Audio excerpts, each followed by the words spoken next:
Hey guys, this 2024 presidential election prediction is going to be between Joe Biden, the Democrat, versus Glenn Youngkin, the Republican. So this is if Glenn Youngkin keeps all of his promises as governor of Virginia, because just this morning it was officially certified that Glenn Youngkin has won the governorship of Virginia. He's only the governor-elect.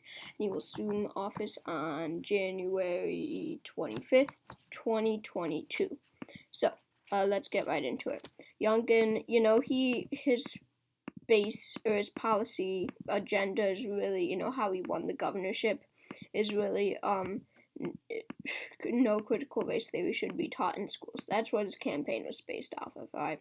So he will be, he has these classic Republican views, sorry about that, and he was very popular, and no one thought a Republican could win the governorship in a state like Virginia, but he proved them all wrong.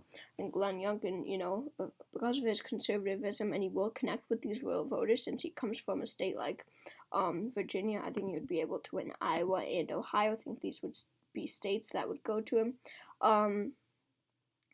Of course, as all governors, Youngkin's approval rating is almost certainly going to be less than it was when he ran for governor. Right now, it's going to be less by the end of his term, right?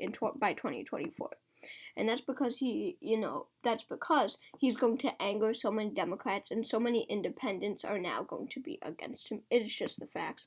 And I see Virginia going to Biden again. Sure, he doesn't have a strong approval rating in Virginia, but I don't see it going to Glenn Youngkin, even though he is governor there. I just forgot to color in Illinois there. I don't see Glenn Youngkin really doing well in Minnesota. I think this would be a state for him. And I also think that Texas would go to Glenn Youngkin. Of course, Hawaii would go to Biden. New Mexico and Colorado are still pretty liberal states. I don't see Youngkin doing good here. Of course, Biden would win Maine, I do believe. North Carolina, his critical race theory will be popular in the South and also very unpopular in the South because of its high minority population. So in southern states with less of a minority population, it's going to be more popular than states with more of a minority population. Because of this, I do think that he would lose Florida, because that does have a very high minority population. I think he would lose Georgia too. These are both states where Biden connects with African American voters a lot. However, I think he can win in North Carolina. This is a state with a less population of minority voters than states like Georgia and Florida.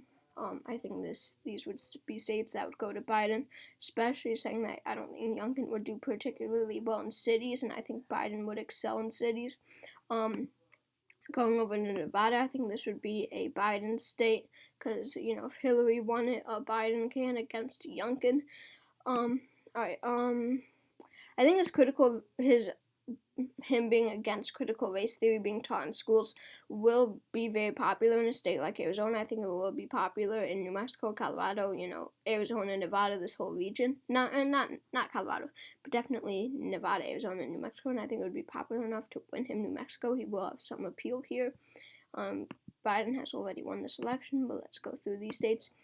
Michigan, because of its high minority population and being against Youngkin's critical race theory, being for critical race theory being taught in schools, Biden will win in Michigan. Critical race theory again, Wisconsin is going to go to Youngkin. Wisconsin likes to focus on education, all that. This would be a Youngkin state. And I think that just narrowly he would pull off a win in Pennsylvania, because these suburbs, his focus on education will be popular in suburbs, in families, parents, in Virginia.